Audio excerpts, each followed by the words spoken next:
Buddhism asks, are you creating happiness or not? You want to start the day every day with thoughts of goodwill, metta, wishing for happiness, your happiness and the happiness of everyone else. We do that as a way of clearing our minds before we meditate. But metta, in and of itself, is also something good to contemplate.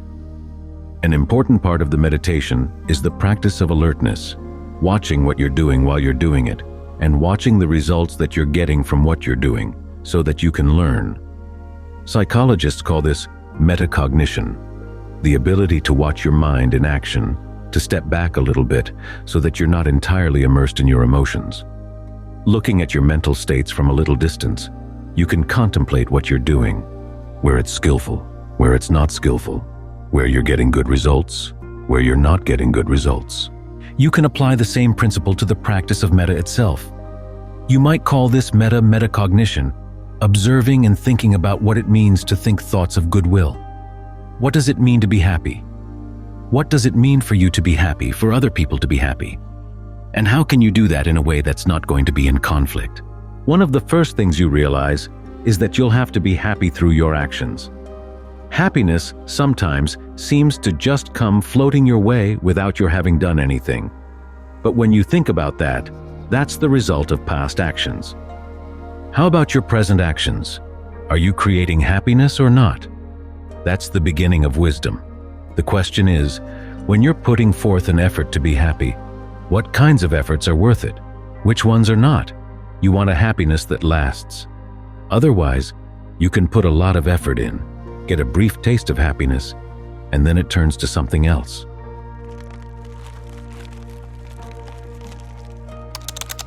So, what kind of happiness lasts?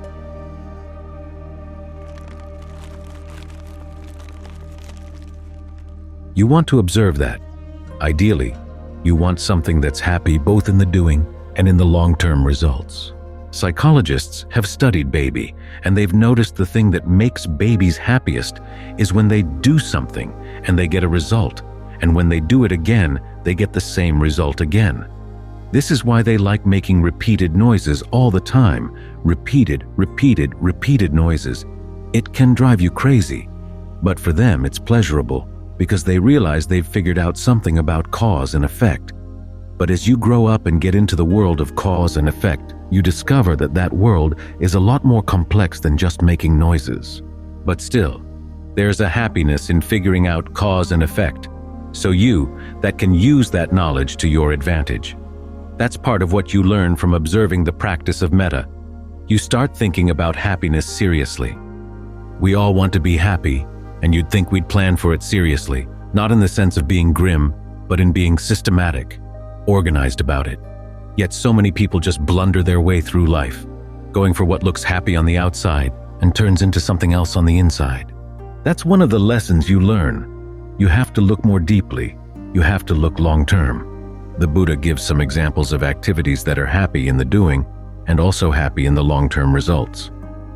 When you're generous, when you freely give something to someone else, it feels good to do it, especially if it was a totally voluntary gift. You could have taken what you had and used it yourself, but you decided, no, give it to someone else, make them happy. You develop an expansive feeling of wealth, a sense of having more than enough. The same with virtue. There are times when you're going to have to make a sacrifice in order to hold to the precepts, but you find that you do that with a sense of honor, that you're not going to just let money govern your life. You've got something of higher value, and that higher value is in you. It's with you wherever you go. That creates a sense of honor. As for thoughts of goodwill themselves, they manage to lift you above the ordinary back and forth, give and take of human life. You decide that you want to lift your level of your mind to that of a Brahma, which is a high level of diva, who isn't concerned about who did what. You give goodwill to everyone. You realize that goodwill is a form of generosity as well. You do it not because people deserve it, but because it feels good to do it, and you're going to benefit in the long term. After all, if you have ill will for anybody, you'll find it easy to do things that are unskillful, and that's going to come back and get you. But if you manage to have goodwill for all, and this doesn't mean you have to like them, Just wish that they'd understand the principle that happiness comes from their actions, and they'll have to act skillfully, and you'd be happy to help them in that regard. Then, when you have that attitude, it lifts your mind. This is something you've learned. There are a lot of things that are happy in the doing and happy in the long-term results. And to find a long-term happiness, you have to find a happiness that's harmless.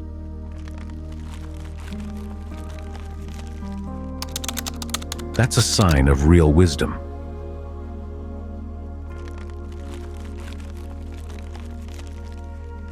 There's a story in the canon. King Pasenadi, who was a follower of the Buddha, is in his upper apartments with Malika, one of his queens. In a tender moment, he turns to her and says, "Is there anyone you love more than yourself?" Now, she's no fool. She doesn't say, "Yes, Your Majesty, I love you more than I love myself."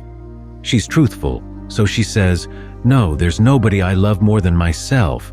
And how about you? Anybody you love more than yourself?" The king has to admit, no. That's the end of that scene. So the king descends from the palace, goes to see the Buddha, and tells him about the conversation. The Buddha says, "You know, Malika was right. You could go the whole world over and not find anyone you love more than yourself, but you have to remember at the same time that everybody else loves themselves just as fiercely." The conclusion he draws from that is that you should never harm anyone or get anyone to do any harm. If you harm them, of course, they're going to immediately dislike you. If your happiness depends on harming them, they're not going to want to see your happiness last. They're going to want to destroy it. At the same time, if you get them to do something that's harmful, and they reap the bad results of that, then they're going to resent you as well. We see lots of cases of this in history, as when kings tell their soldiers to shoot at the populace. The soldiers sometimes come to their senses and say, "Wait a minute, these are poor human beings. How can I shoot human beings who are poor like me?" Then they turn on the king. So you don't want to harm anybody. You don't want to get them to do harm. Which means that if you're really wise in your search for happiness, you want to have goodwill for others. Take their happiness into account. Which further means that your happiness has to be harmless. Again, you go back to generosity, virtue, and meditation. These are things that harm no one. In fact, the more you try to find happiness here, the more happiness you give to others. When you're generous, of course, they receive the gifts. They're happy, and you develop that quality of a spacious, wealthy heart. When you observe the precepts in cases where you could have the power to harm somebody else but you choose not to, they're going to appreciate that. At the same time, you maintain your sense of honor. And when you meditate, you're reducing the number of times you give into greed, aversion, and delusion. You benefit. The people around you benefit as well. And you benefit not only now, but also in the long term. These practices get you to think in the long term. That's another important part of spreading thoughts of goodwill. As the Buddha said, this is the question that lies at the beginning of discernment or wisdom. What, when I do it, will lead to my long-term harm and suffering? What, when I do it, will lead to my long-term welfare and happiness? Thinking about the long term is what makes you wise. We hear so much about how the Buddha taught to pay attention to the present moment, but it's not just the present moment for its own sake. It's always in the context of realizing that we don't have much time left. Death could come at any time. Are you ready to go? If you realize you've got some qualities in the mind that make it difficult to go, then that's what you've got to work on right now. That's why the Buddha has you focus on the present moment. But you're focusing on the present moment because what you do in the present moment has long-term consequences. So it's not just the present moment for its own sake. It's the present moment as it leads into the future. You realize you've got to learn the skill of how, when there's something you'd like to do but you know is going to give long-term harm, you can talk yourself out of doing it. You basically get yourself so you don't want to do it. This means thinking about that harm, taking it seriously, not just giving in to your desire to do what you feel like doing right now. The same with things that you don't like to do right now, but you know are going to give long-term good consequences. You learn to talk yourself into wanting to do them, not grudgingly, but learning how to want to do them. That's a sign of real wisdom. We hear so much about Buddhist wisdom that sounds paradoxical. Emptiness, not self. But the Buddha says actually wisdom is pragmatic. If you know your likes are going to get in the way of your long-term happiness, you have to learn how to get past your likes. So these are some of the things you learn when you think thoughts of goodwill and reflect on what you're doing, practicing Mettā Metacognition. The same principle applies throughout all the meditation. When you focus on the breath, you want to be alert to what you're doing, alert to the results. As you do that, you're learning about your mind, all the many minds you have. This is one thing you learn. It's not mentioned in the canon, but you realize you have many, many opinions in there, and each of them identifies itself as you. I think this. No, I think this. No, I feel this. I feel that. You have to realize that the way you deal with these different voices is going to be really important, because basically, they're the voices of past karma, ideas you've had in the past, ways you've sought for happiness in the past, which worked to some extent, at least enough to satisfy you at the time. It may not have been satisfactory in the long term, but it may have been at least a quick fix. You have to realize, I can't identify with every voice in my mind. Learn how to see them as something separate. This, the Buddha said, is also an aspect of wisdom, seeing the events in the mind as separate. When there's a thought going through, don't tell yourself it's your thought. It's just a thought. Then the question is it a good thought to go with? If it's not, you can say, I don't want it.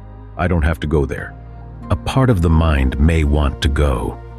You're going to have to learn how to dig that out. That part of the mind may have seized your breath to put some pressure on the issue. You've got to take the breath back.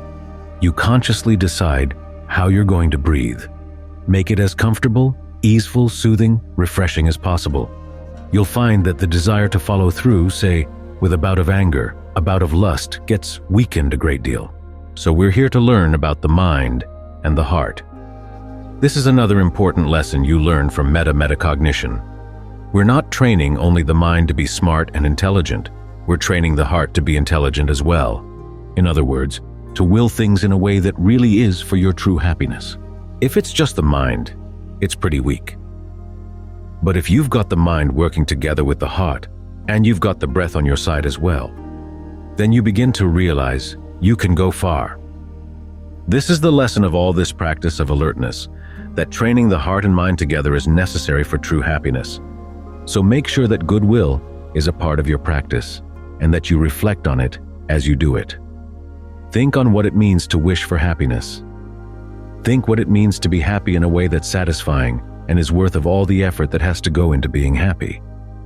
Take the issue of true happiness seriously, and you'll find that you can learn a lot that's conducive to happiness that really is genuine.